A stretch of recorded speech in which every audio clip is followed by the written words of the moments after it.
फिर आया था, आई वाज ट्रैवलिंग। अच्छा, आई फिगर कि आप मसूरी में थी हाँ उस हाँ टाइम। हाँ, अच्छा हाँ, मुझे लगा कि आप बिजी होंगे। एक बाइट वो इंटरव्यू देना, स्मॉल बाइट। हाँ, सर, हमें मूनलाइट विस्पर एल्बम को किस तरीके से प्रमोट करें? आप कई रेडियो स्टेशन में भी आज गए हैं, यहाँ पे किस तरीके से प्रमोट करने वाले हैं? यहाँ तो आप बताएंगे किस तरह प्रमोट करने वाले हैं। इन जनरल इसका एक रिलीज़ फंक्शन बहुत अच्छा हुआ, टाइम्स ने जो ऑर्गेनाइज़ किया, और जो सबसे ज़्यादा इसमें किया गया है इसको प्रमोट करने के लिए, जो बेस्ट सॉन्ग सबको लगा के प्रमोट करने के हिसाब से, मौला मेरे मौला, उसको उस पर एक वीडियो बनाया गया और वो वीडियो दिखाए जा रहे हैं। जब कोई लिसनर जब रेखा जी के गानों को सुनते हैं जी तो उसमें जो है संगीत की आत्मा को ढूंढते हैं, जी, कितना इससे इत्तेफाक रखते हैं आप? इत्तेफाक इस एल्बम के जी, उस आपके मुतालिक कोई भी गाने? जी जी, इससे इत्तेफाक बिल्कुल रखती हूँ। रूदारी मिली है ऊपर वाले से, आवाज़ अच्छी मिली है, और मैं मेहनत करती हूँ और जितना सच्चा रह सकती हूँ अपने काम से। और मेरे लिए संगीत जो है इबादत है, क्योंकि मुझे लगता है कि किसी ख़ास वजह से ऊपर वाले ने ये क्वालिटीज़ गाने में दी हैं, तो बस वो जो भी मैं गाऊँ उसके ज़रिए वो मेरा गाना और हीलिंग और मैसेज प्यार का वो पहुंचता रहे, तो मेरा काम हो जाता है। मूनलाइट विस्पर एल्बम में रेखा जी की मौजूदगी से क्या बेनिफिट समझते हैं? रेखा जी के अंदर ये खासियत है कि जिस गाने को भी वो गाती हैं उसको अपना लेती हैं, और जब कोई भी गायक किसी भी गाने को इस तरह से गाए कि वो अपना ले, तो वो फिर दूसरे को भी अपना लगने लगता है। और ऑफ कोर्स इनकी आवाज़ में भगवान ने इनको इतनी अच्छी आवाज़ दी है जो दिल को छू सकती है, तो उसके साथ अगर शब्द और म्यूज़िक दोनों अच्छा हो तो इस काम में बड़ी मदद मिलती है। और आप सर किस तरह इत्तेफाक रखते हैं इनकी बातों से? मुझे लगता है ये जो कहते हैं सब सही कहते हैं, तो मैं भी इन्हीं को फॉलो करने के चक्कर में रहता हूँ हमेशा। संगीत किस तरह का है? संगीत दिया है इसमें संगीत बहुत अलग किस्म का है, और इसमें हमने गानों के जो शब्द हैं उनके साथ पूरा न्याय करने की कोशिश करी है, और जो शब्द हैं वो बहुत ही सीधा सीधा हृदय से लिखे हुए हैं, दिल से लिखे हुए हैं। उसी तरह से सीधा सच्चा संगीत, लाइव इंस्ट्रूमेंट्स का बहुत इसको इस्तेमाल किया है, थोड़ा सा क्लासिकल म्यूज़िक का इस्तेमाल किया है, और उसमें जो इंस्ट्रूमेंटेशन है वो मॉडर्न टाइप का रखा है।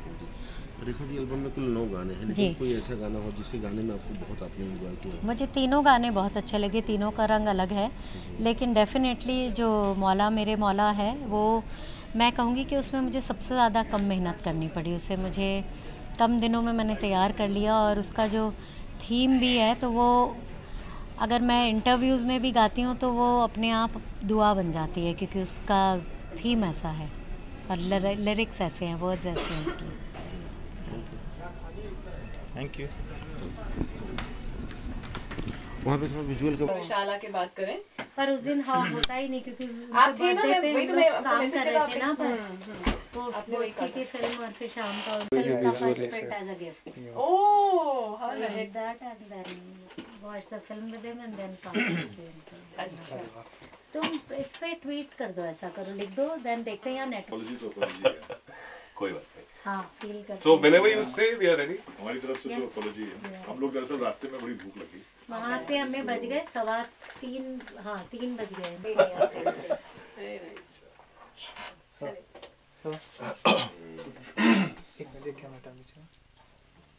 कि क्या है ये, कैसे आइडिया आया और क्या किया है आपने? मैंने गाया और मैंने, क्योंकि विवेक जी के साथ पहले भी एल्बम में गाना गाया है, तो इसलिए जब ये प्रोजेक्ट लेके आए तो मुझे ज़्यादा अट्रैक्ट किया, क्योंकि पोइट्री है, रोमांटिक सॉन्ग्स हैं, और फिर जब जैसे जैसे उन्होंने कॉम्पोजिशंस भी सुनाए तो मन किया करने का। किस मूड का गाना है? क्योंकि रोमांटिक सॉन्ग्स हैं मोस्टली। देखिए ये जो फर्स्ट ऑफ ऑल शुक्रिया आपका कि हमको यहाँ करें कि मूनलाइट विस्पर्स ही नाम क्यों रखा। तो उसका रीज़न ये है कि इसमें रोमांस का एक रंग नहीं होता, जैसा आपने खुद बोला कि जी ने प्रमुख भूमिका निभाई, कि उसमें रोमांस के कई कलर होने चाहिए, और वो कलर इस हिसाब से होने चाहिए कि रोमांस का जो रूप दिखा तक छुपता है तब तक रोमांस के बहुत सारे कलर्स आ जाते हैं, कि एक तरीके से निकला और कैसे रोमांस शुरू हुआ और कैसे रोमांस खत्म हुआ जब वो सुबह आई और चांदनी सुबह में घुल गई।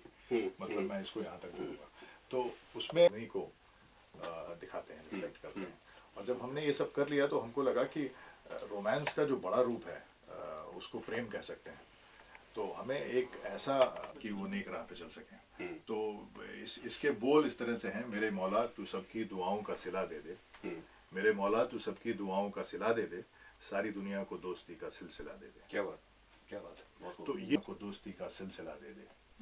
हारे न कोई बाजी जिंदगी के खेल में सब जीते दोस्ती में, यहाँ तू ये फैसला ले दे, क्या बात। मेरे मौला तू सबकी दुआओं का सिला दे दे।